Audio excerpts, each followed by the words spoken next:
Regardez cette vidéo jusqu'à la fin parce que dans cette vidéo, je vous apporte les actualités récentes du Real de Madrid. Salut et bienvenue sur Actu Sport Live. Si c'est la première fois que tu passes sur ma chaîne YouTube, abonne-toi et active la cloche de notification pour recevoir une alerte chaque fois que je poste une nouvelle vidéo. Entrons direct dans le vif du sujet. Toni Kroos prêt à un gros sacrifice pour le Real Madrid, je le ferai sans aucun problème. Une fois de plus, Toni Kroos a partagé ses pensées dans le podcast qu'il co-anime aux côtés de son frère, Félix Kroos. Dans cet épisode de leur émission hebdomadaire, l'Allemand s'est exprimé sans retenue, comme à son habitude, sur divers sujets liés au football, notamment le Real Madrid et Fede Valverde. Chaque semaine, presque sans exception, Toni Kroos prend le micro pour discuter ouvertement dans son propre podcast intitulé « Einfach mal Lappen » qu'il co-présente avec son frère. Ils abordent une variété de sujets liés au monde du football, et le milieu de terrain du Real Madrid ne manque jamais d'exprimer ses opinions avec franchise et honnêteté. Au cours de cet épisode en particulier, il a partagé ses réflexions sur le Real Madrid, montrant ainsi son profond attachement au club madrilène. Si je me retrouve dans la situation où je dois réduire mon salaire, je le ferai sans la moindre hésitation. Être madridista ne se limite pas à une question d'argent, a affirmé le joueur allemand, faisant écho à son attitude lors de la pandémie dans une interview accordée à SWR Sport, où il avait créé la surprise. Lire aussi les images des débuts de Bellingham au Real Madrid sont devenues virales. Toni Kroos révèle son rôle sur l'ascension de Toni Kroos. Toni Kroos Real Madrid. Mon opinion est que nous devrions continuer à percevoir nos salaires intégraux et chacun devrait contribuer de manière significative selon ses choix personnels. Il existe des domaines où notre soutien est essentiel. Réduire les salaires des joueurs reviendrait à engloutir des ressources inutilement ou à faire un don au club, avait expliqué Toni Kroos, bien qu'il ait déjà consenti à une réduction salariale au Real Madrid, à l'instar de tous les autres joueurs. De plus, dans son podcast, le milieu de terrain madrilène a également partagé ses impressions sur Fede Valverde. Je me rappelle de sa première apparition avec nous lors de la tournée de pré-saison 2018 à 19 aux États-Unis. Notre kinésithérapeute m'avait demandé de veiller un peu sur lui, car il m'avait confié qu'il me considérait comme son modèle. J'ai rapidement compris qu'il était une personne formidable, discrète et humble. Un journaliste fan du Real Madrid adresse un gros tacle à Mbappé, ça crée le buzz. Kylian Mbappé prend cher après un nouveau revirement concernant son avenir lors de ce mercato estival.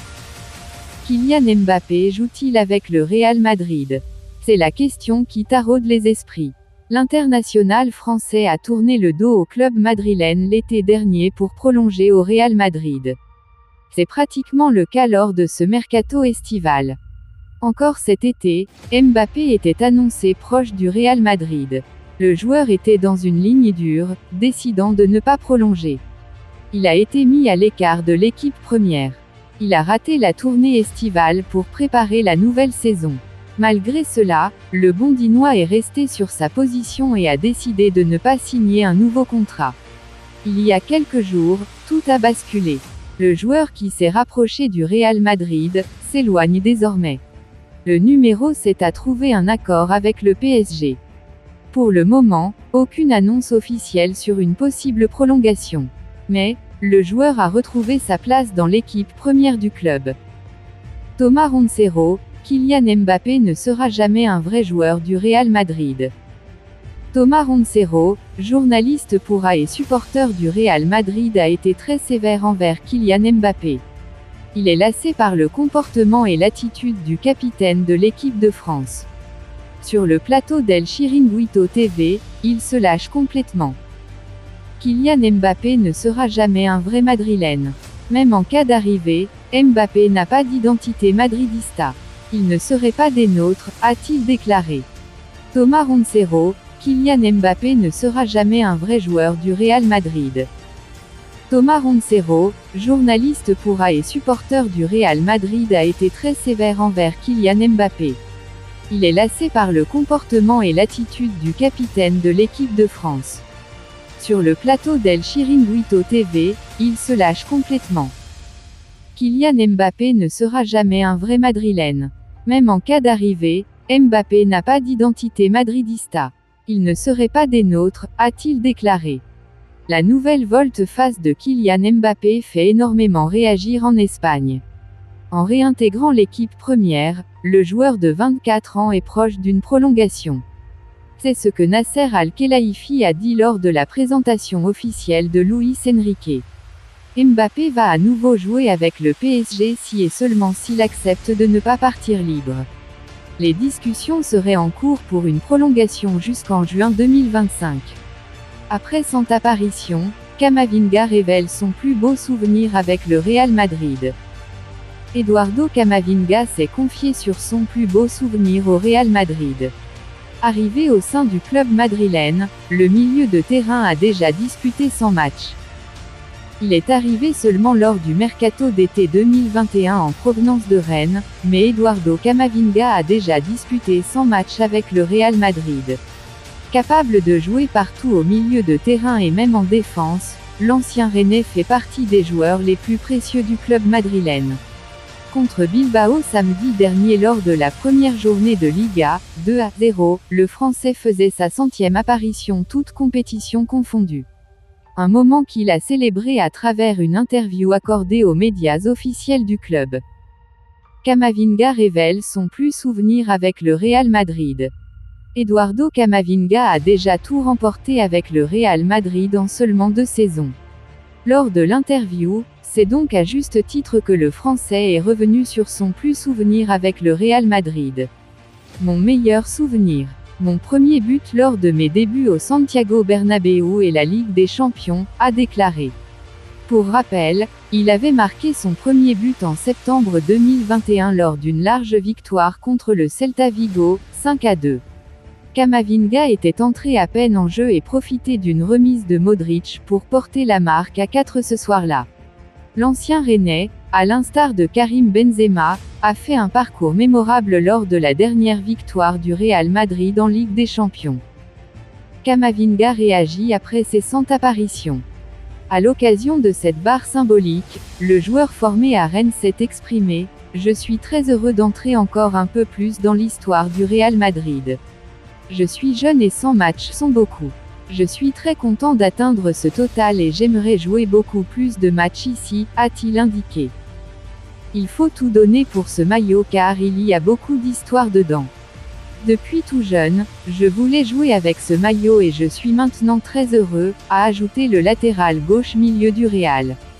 Avant de continuer, n'oubliez pas de vous inscrire sur un XBet en utilisant notre nouveau code promo ActuSportLive et vous recevrez tous les nouveaux bonus un XBet, commençant par des bonus de bienvenue allant jusqu'à $150 sur vos premiers dépôts et plus de bonus offerts pour les parieurs réguliers. Merci encore, nous allons continuer. Mauvaise nouvelle au Real Madrid, encore une blessure. Ces derniers jours, le Real Madrid n'est pas du tout verni. Le club a été secoué par 2 grosses blessures de Thibaut Courtois et Eder Militao. Ce n'est pas tout. Ce vendredi, Eduardo Camavinga n'est pas allé au terme de la séance d'entraînement. Il a eu une surcharge au niveau de sa jambe droite. Ce qui l'a empêché de finir l'entraînement du jour. Selon les informations de José Luis Sanchez, le milieu de terrain n'est pas forfait pour le match contre Almeria. Ce samedi sous les coups de 17h30 GMT, le Real Madrid joue son match de la 2e journée de Liga contre Almeria en déplacement. Eduardo Camavinga blessé, Carlo Ancelotti donne de ses nouvelles. En conférence de presse ce vendredi, Carlo Ancelotti a donné les nouvelles d'Eduardo Camavinga, blessé à l'entraînement. Les mauvaises nouvelles s'enchaînent pour le Real Madrid. Le club a déjà perdu 2 cadres sur blessure. Il s'agit de Thibaut Courtois et Eder Militao. Ils sont opérés avec succès et vont entamer une longue période de convalescence. Ils vont passer plusieurs mois à l'infirmerie avant de faire leur retour sur les terrains. Ce vendredi à l'entraînement, Camavinga a senti une gêne et s'est arrêté. Il a eu une surcharge au niveau de sa jambe gauche. Ce qui ne lui a pas permis de continuer à s'entraîner avec le groupe. Ce n'est pas une blessure très sérieuse pour le milieu de terrain français. Pour le moment, il est dans une grosse incertitude. L'arrière gauche circonstanciel n'est pas encore fixé sur le temps de guérison. Eduardo Camavinga incertain face à Almeria, Carlo Ancelotti l'avoue face aux médias. Carlo Ancelotti ne s'est pas montré rassurant sur la présence de son joueur face à Almeria demain, 17h30 GMT. Si Camavinga se sent bien, il jouera demain, a-t-il déclaré. Carlo Ancelotti va devoir attendre jusqu'à demain pour prendre sa décision définitive. Pour le moment, le milieu de terrain de 20 ans reste incertain pour le déplacement face à Almeria. Un match comptant pour la deuxième journée de la Liga. Depuis la saison dernière, Camavinga est devenu un élément clé du Real Madrid. Rayonnant au milieu de terrain, il l'a été aussi lors de son repositionnement comme arrière-gauche. L'ancien joueur du Stade Rennais a dépanné à ce poste après la longue blessure de Ferland Mendy. Récemment, il a atteint la barre symbolique des 100 matchs avec les Merengues. C'est énorme pour ce joueur qui est arrivé à l'été 2021 en provenance de Rennes. Depuis sa signature dans le club madrilène, Eduardo Camavinga ne fait que gravir les échelons. L'international français a énormément progressé et a connu une métamorphose sur le plan physique. Carlo Ancelotti répond à Pep Guardiola. Après la victoire de Manchester City en Supercoupe d'Europe, Pep Guardiola lançait un coup de gueule. Le technicien espagnol s'est plaint du calendrier chargé, qui conduit à des blessures importantes telles que celles de Kevin De Bruyne, Thibaut Courtois ou encore Eder Militao. Une déclaration à laquelle Carlo Ancelotti a répondu aujourd'hui en conférence de presse, donnant du poids à Pep Guardiola. Comment ne pouvons-nous pas être d'accord avec ce que Guardiola a dit? Ils essaient d'améliorer la qualité du spectacle en mettant plus de quantité. Et pour améliorer la quantité, il faut supprimer la qualité. Les joueurs et les entraîneurs ne peignent rien. Ils veulent mettre plus de quantité pour gagner plus d'argent. C'est le problème. Les plus touchés sont les joueurs, qui souffrent de plus de blessures et ne peuvent pas apporter tout ce qu'ils ont. Je ne sais pas quand cela va changer, a déclaré Carlo Ancelotti face à la presse. Le coup de gueule de Guardiola confirmé par Carlo Ancelotti. Thibaut Courtois s'est blessé à l'entraînement et ratera les 9 prochains mois. Eder Militao, lui, devrait manquer au moins 6 mois de compétition. Kevin De Bruyne, lui, va être opéré et va rater les prochains mois. Des joueurs qui ont tous été touchés à un genou, sans oublier David Silva et bien d'autres, ces derniers mois. Ce qui avait poussé Pep Guardiola à lancer un gros coup de gueule. Ils vous font aller en Asie, aux États-Unis, avec des matchs très forts, des derbys, des grands matchs. Et les gens tombent et continueront à tomber parce que, show must go on, et si Courtois n'est pas là, il y en aura un autre, et si Militao n'est pas là, il y en aura un autre, et si Kevin n'est pas là, il y en aura un autre. La Ligue des Champions est terminée et les équipes nationales partent pour 2 ou 3 semaines. L'année suivante, il y a la Coupe du Monde des clubs, vous allez aux États-Unis avec 37 équipes pour jouer la Coupe du Monde des clubs, alors qu'avant c'était la Libertadores et la Ligue des Champions. C'est trop et il faut donc s'adapter, aller de l'avant, s'entraîner très peu, être souvent à la maison et être énergique pendant les matchs, avait ainsi expliqué Guardiola. Carlo Ancelotti critique l'UEFA. Avant le déplacement du Real Madrid à Almeria demain samedi, Carlo Ancelotti s'est présenté en conférence de presse ce vendredi. Une conférence riche puisque le technicien italien du Real Madrid a évoqué plusieurs sujets liés à son équipe. Lors de cette conférence de presse, Carlo Ancelotti a évoqué l'absence de Vinicius Junior dans la liste des 3 nominés pour le titre de meilleur joueur d'Europe. Bien qu'il conçoit que ces nominations n'ont pas d'importance, il fait savoir que son joueur fait partie des tout meilleurs et qu'il aurait mérité d'y être. Je n'ai pas d'explication sur la raison pour laquelle il n'est pas parmi les meilleurs de l'UEFA. Tout le monde sait ce qu'il a apporté ces 3 dernières années. Au Real Madrid, c'est lui qui a fait le plus de différence. L'UEFA n'a pas beaucoup d'importance, même si c'est assez rare, mais ce n'est pas le plus important, a d'abord déclaré Carlo Ancelotti. Vinicius pas retenu par l'UEFA, les vérités de Carlo Ancelotti. Je n'ai pas regardé qui sont les nominés, mais pour moi, Vinicius est l'un des meilleurs, sinon le meilleur. Tous les fans du Real Madrid le pensent, pour lui, c'est plus que suffisant. Il n'a pas besoin de plus pour se motiver. Rien ne me surprend dans le football, a ajouté le Mister. L'UEFA a désigné parmi ses rois nominés Erling Haaland, Kevin De Bruyne et Lionel Messi. La nomination de ce dernier a même provoqué une polémique sur les réseaux sociaux. Si Messi a remporté la Coupe du Monde, qui est du ressort de la FIFA, l'Argentin a été très critiqué avec le PSG. Il s'est en plus arrêté en huitième de finale de la Ligue des Champions. De l'autre côté, Vinicius Junior a été l'un des meilleurs en Liga et en Ligue des Champions. Son équipe, le Real Madrid, a terminé en demi-finale, éliminé par Manchester City.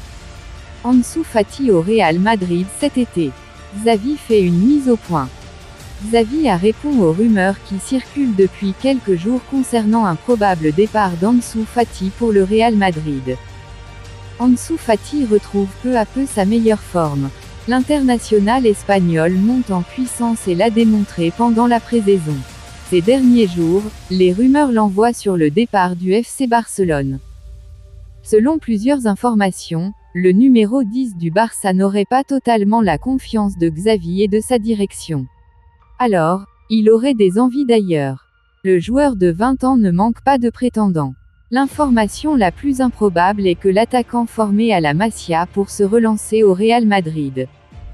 En conférence de presse ce vendredi avant la réception de Cadix, dimanche 20 août, 17h30 GMT, Xavi a fait une mise au point. Pour lui, Ansu Fati au Real Madrid, c'est une blague des médias. Ansu Fati au Real Madrid. C'est une blague, non. Des rumeurs folles sont générées, a-t-il répondu pour mettre fin à ce dossier. Ansu Fati devrait rester au FC Barcelone, Xavi compterait sur lui. Depuis le départ de Lionel Messi en 2021, Ansu Fati s'était érigé comme étant son successeur parfait. Puisqu'il montrait, dès ses débuts, de très belles choses sur le terrain. Sur le côté gauche, il avalait les espaces et créait systématiquement la différence. Après le départ de Messi, il a récupéré le numéro 10. Malheureusement, les belles prestations n'ont pas suivi après. Fati a été freiné dans son élan et sa progression par des blessures. Des pépins physiques à répétition l'ont empêché de briller. Malgré tout, il a la confiance de ses dirigeants. Annoncé sur le départ cet été, Ansu Fati devrait rester. Joan Laporta l'a confirmé à plusieurs reprises qu'il ne partirait pas. Le joueur est d'ailleurs sous contrat jusqu'en 2027. Une prolongation officialisée le 20 octobre 2021. Oubliez le Real Madrid. Le FC Barcelone ne commettra jamais cette erreur en renforçant son rival avec un joueur de son effectif. Dites-moi tout vos pensées en commentaire. Dites-moi tout vos pensées en commentaire. Si vous avez suivi cette vidéo jusqu'à la fin, merci. Laissez-moi un like, ça fait plaisir, c'est gratuit. Abonnez-vous et activez la cloche de notification pour recevoir une alerte chaque fois que je poste une nouvelle vidéo. À la Madrid, à la Blancos. Ciao, bye bye pour une prochaine vidéo.